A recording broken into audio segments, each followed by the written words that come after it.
This was a part of Boston in the 1870s, the age of Longfellow and Emerson and Lowell, of hoop skirts and bustles, of gallantry and sideburns and most fastidious manners known as genteel.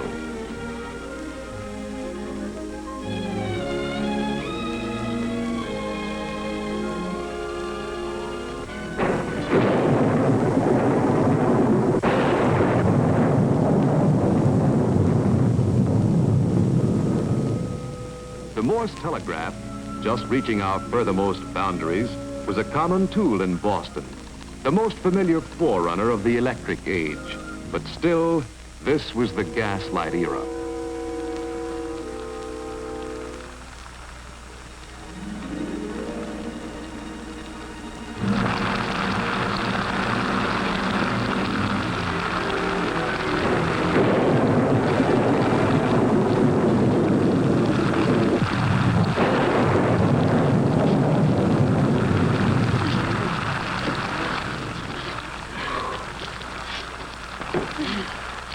Oh, my.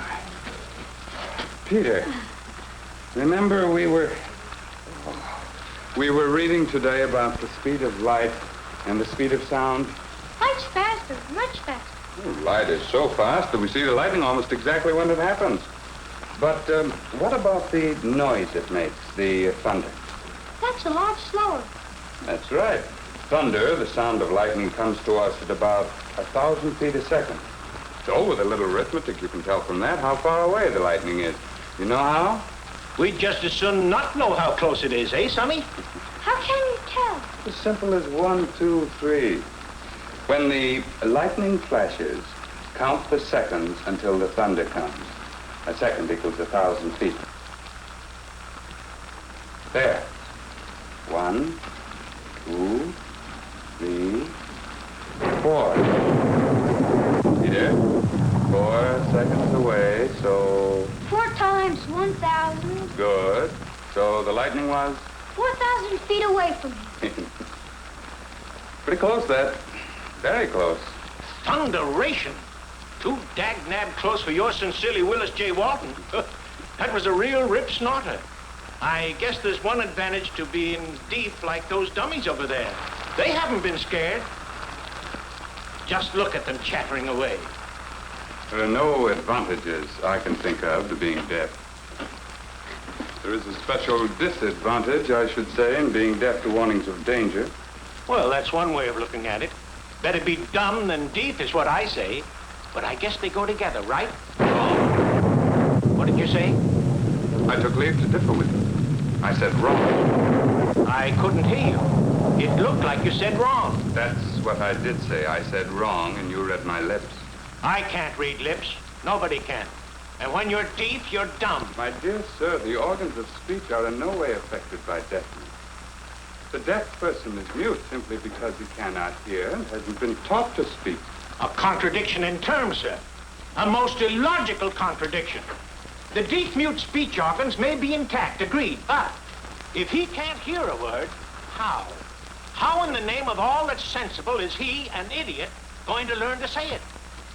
Mr. Walton, my hearing must be failing me. I could have sworn you used the word idiot. I did. And in many states, the law classifies them as idiots. And that's practical. No speech, no language. And you can't think without language. And you can't undo the work of the Almighty. The Almighty is far more merciful to the deaf child than we, Mr. Walton. Than we? What do you mean? Nature inflicted upon the deaf child but one flaw. One little flaw, imperfect hearing. But we deny him speech by not teaching him to speak. And language by not teaching him to read. Sentimental balderdash. Monumental poppycock. Good afternoon, Mr. Walton. Goodbye. Goodbye, you arithmetic scholar. He can't hear you, Mr. Walton. Can never hear you. He's deaf. He was born deaf. Well, for goodness sakes. Who was that with the deaf boy? Him? Bell's the name. Professor Alexander Graham Bell. Young for a professor, but they say he comes from a family of teachers and writers. Guess he got started early. A Scottish family, the Bells. They settled in Brantford, Canada. They teach people to talk, to talk clearly. All kinds of people, stuttering folks, children, and important people, too. Ministers and judges and political leaders. This young Bell's father, it said in the paper, publishes many books that go by thousands all over the world, even to China. Can you imagine teaching people to say their words just right? Bell now, he lectures at the university, and he teaches the deaf to speak with some kind of system his father invented. The deaf can't hear, but there's a deaf young lady here in Boston they say can understand speech very well. That's Miss Mabel Hubbard, daughter of Gardner Green Hubbard. You've heard of Gardner Hubbard, lawyer and street railway man. One of our great families, the Hubbards. Well, they say the way this Miss Hubbard can talk and understand is a wonder. I guess she understands young Professor Bell all right.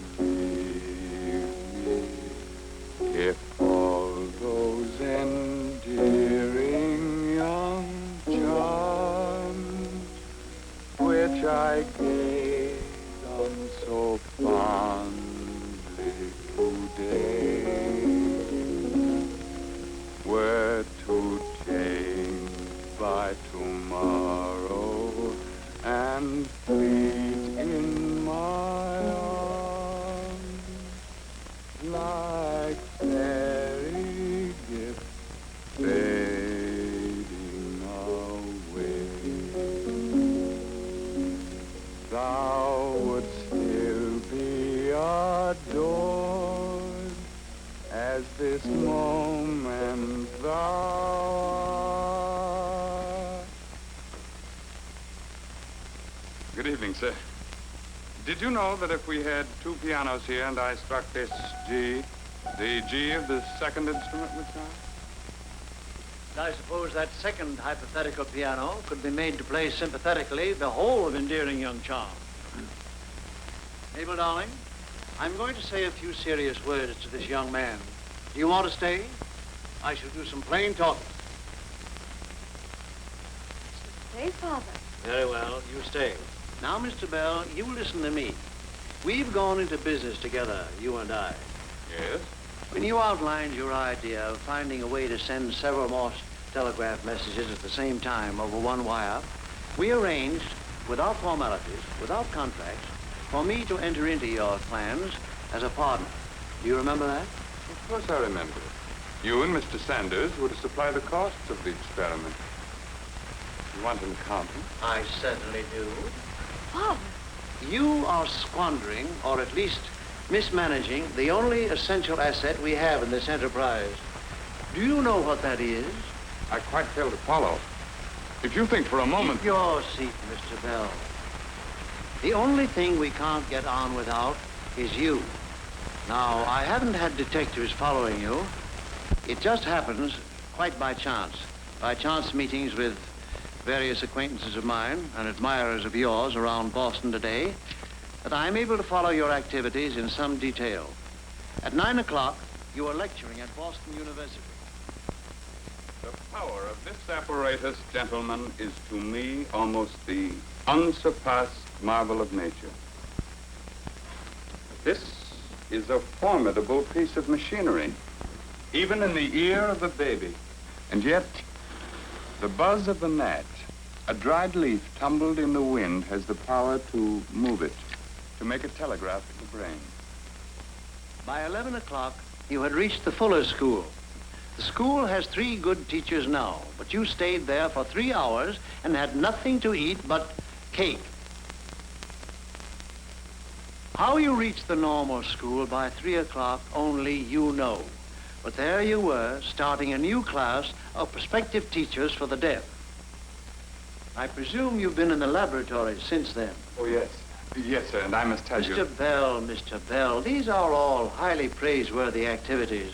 I wouldn't have you drop them forever, but you've gone into business. I realize that, but Gone into business with Tom Sanders and me to develop this new harmonic telegraph, a highly commercial and probably enriching enterprise. Remember? It seems to me that if you gave your full attention to the telegraph, you'd soon have time and funds for other things, and for work on that obsession of yours, the transmission of speech by telegraph wire. Oh, yes, I sir. just hope for all of our sakes that you slow down before you break. I realize that, sir. Please forgive me. I am not well organized, but I came here to tell you something amazing, beyond anything we'd foreseen. This is a reed, Mabel. This simple little thing. We tune them, you see. Two of them, tuned to the same pitch, will vibrate together when electric current is applied to them. While presumably reeds differently tuned on the same line will not react.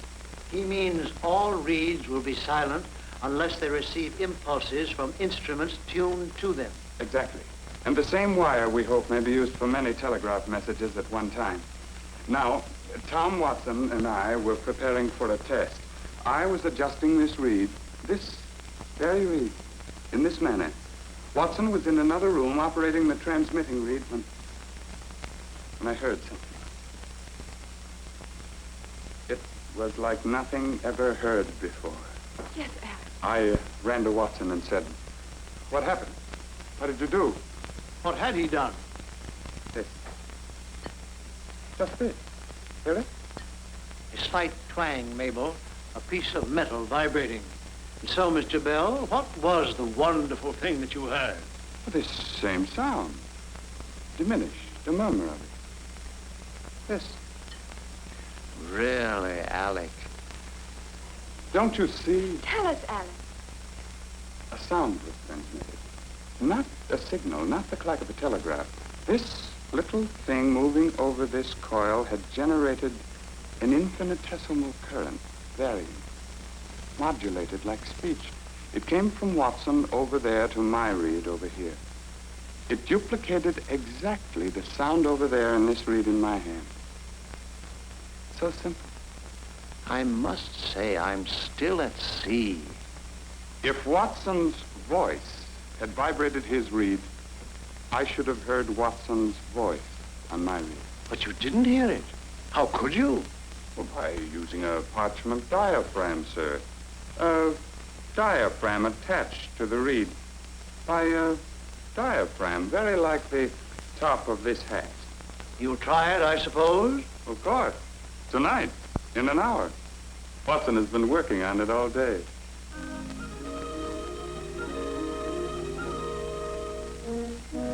All shipshape, Mr. Watson? All ready, Mr. Bell. Thank you. Thank you very much. No, Tom, Yes, sir. I should say something rather special. Wonder if I can. Well, go to your post, my friend, and listen. Listen well. Yes, sir.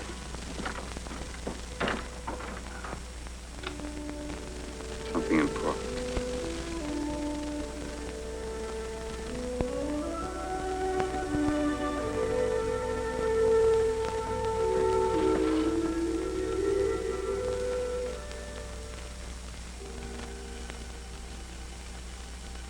And let us pray that come it may, as come it will for all that.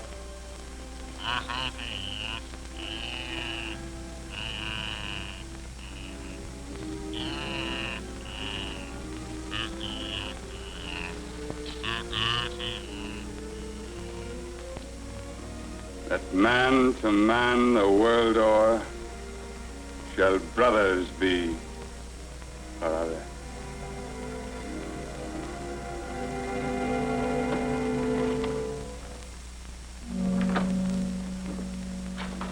Well, Mr. Watson. I heard your voice. I'm sure it was your voice. I couldn't make out the words. I couldn't just catch them.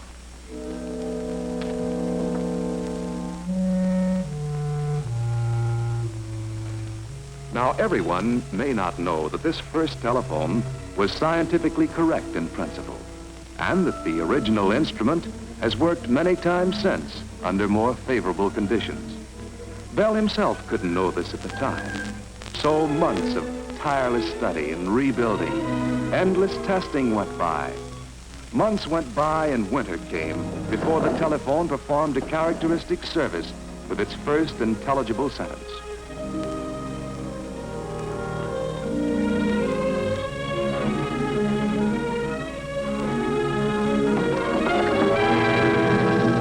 Mr.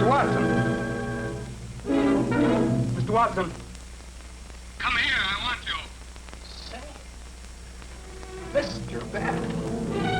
Mr. Bell.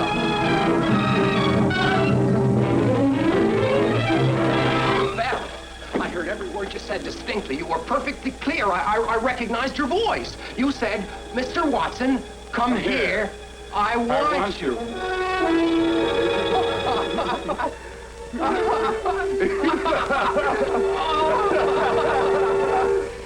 Well, Mr. Watson, I did want you.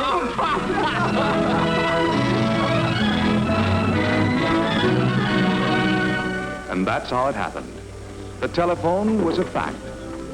But for all the acclaim of science, Bell still faced a skeptical business world that had to be shown the practical uses of the telephone. So he must perforce barnstorm with this great instrument of communication, hide his impatience, prove the obvious. He must have the good Watson serenade across the Hudson to the doubting Thomases of finance. From New Brunswick, New Jersey to New York, Watson serenaded the curious. I am the invisible Tom Watson. Everybody hears me. Nobody sees me.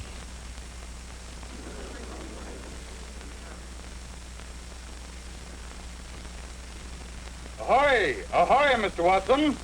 Will you oblige us with a song? All right.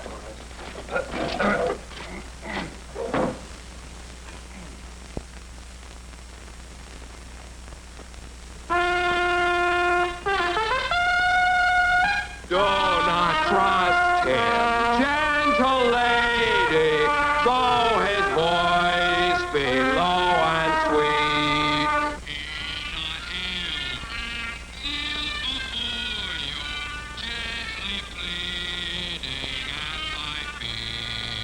No, the life is in its morning, clouds not this, thy happy lot.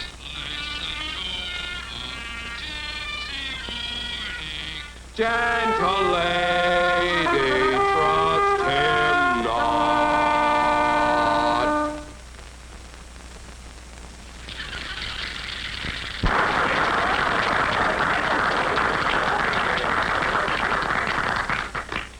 An amusing toy, ladies and gentlemen? I must confess I am a little weary of this circus sideshow phase of my work, a little impatient.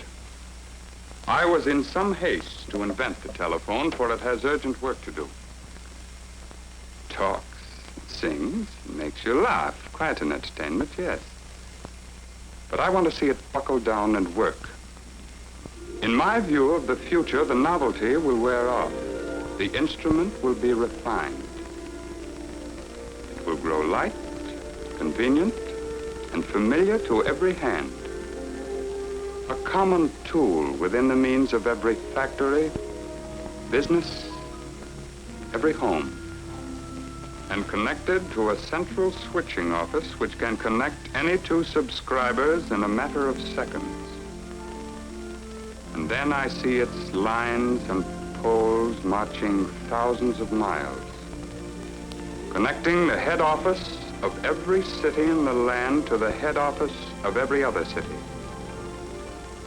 And then I see, perhaps in the next century, the tiniest, farthest hamlet woven into the wire fabric. Doctors summoned. Disasters met and overcome.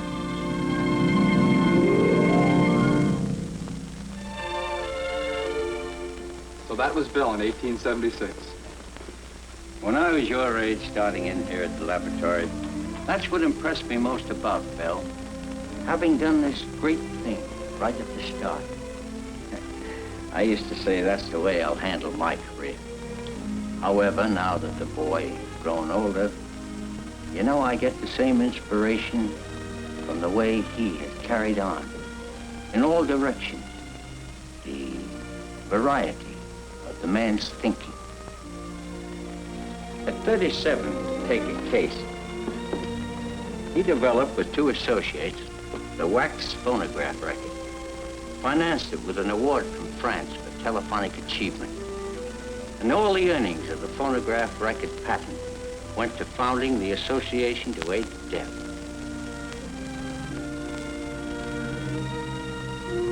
initiated and extended the National Geographic Society's magazine. Reaches a lot of people now. And then the airplane. When Bell met Glenn Curtis and other aviation pioneers, it was much as your life was worth to back heavier than aircraft. But from that meeting of minds, the association then formed, came new ways of controlling flight. But he never forgot the death. He spent 6 years without compensation, taking a national census of death. And it all ties together somehow. Widening horizons for the deaf, widening horizons of the mind, communications, transportation. Yes, you're lucky to be hearing him today. Lucky. He's 74 now.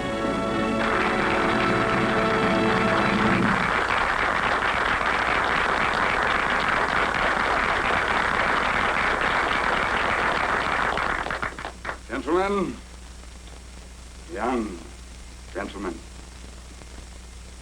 it was suggested when I was invited here that I speak to you, the laboratory's newest, youngest engineers, about the telephone.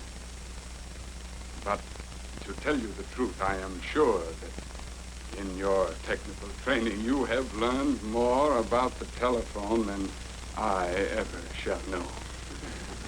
Thousands of patents and procedures and devices have been added since last I concerned myself with it. And I must confess that I haven't kept track.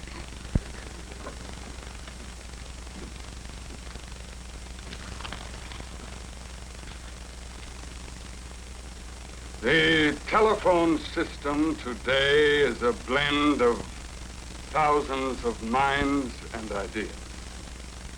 The first telephone also was a blend of many minds. No invention really can belong to one mind alone. Realize, gentlemen, there are no soloists, no prima donnas in science or engineering. One cannot learn enough alone. And I think it is this interdependence and the realization of it that tends to make science virtuous and not evil, harmonious and not discordant. Sometimes a junior scientist has fixed me with a jaundiced eye and charged, your generation has done it all. Everything is invented, finished.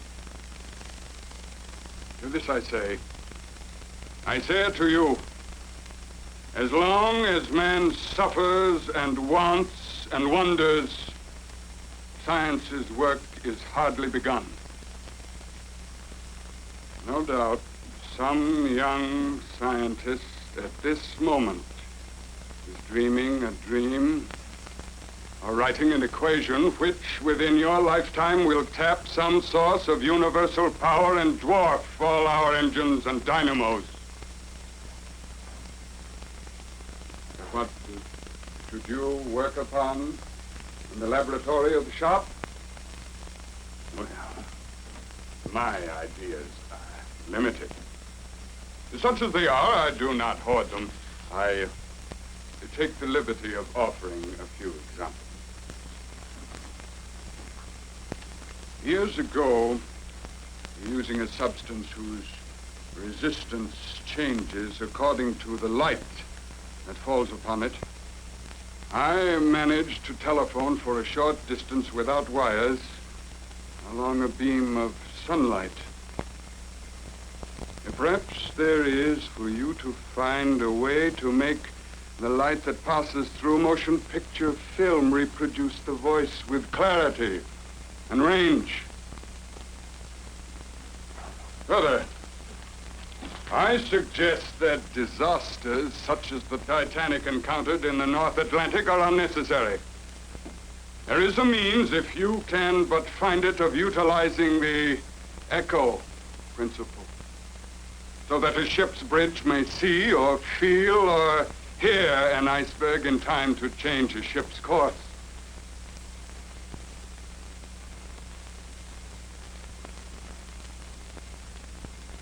Now, I give you one of my failures to ponder.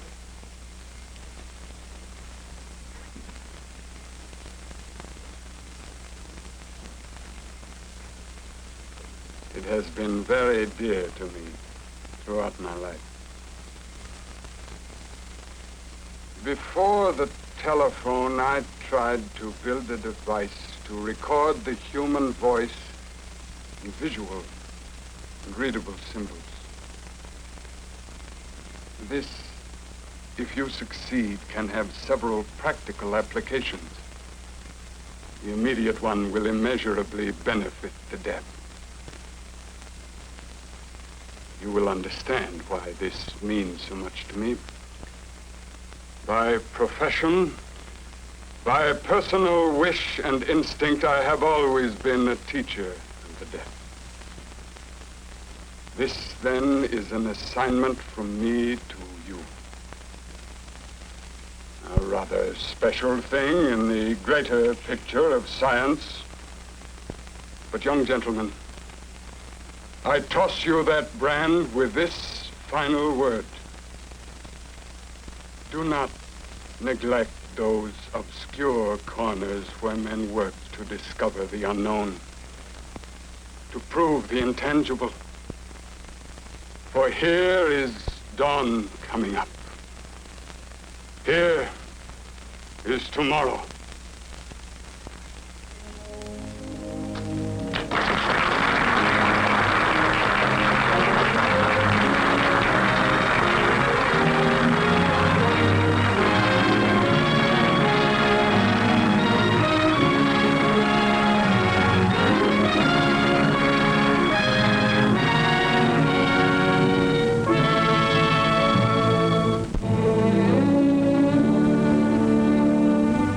Many scientific minds working together in many places have since brought forth much that Bell's prophetic vision foresaw. The motion picture was given a voice. Radio and television were perfected. Life-saving mechanisms of sonar and radar were designed. They have succeeded, too, as he hoped they would, in turning spoken words into visible symbols that deaf children can learn to read as the words are spoken. In the laboratories that now bear his name, Bell's scientific heirs have taken a leading part over the years in the research that made all these things possible. Yet these are but eddies in the main channel of telephone research, as step by step we move toward the realization of Bell's early dream. His dream of a day when anyone, anywhere, can talk clearly and at a moment's notice with anyone, anywhere else.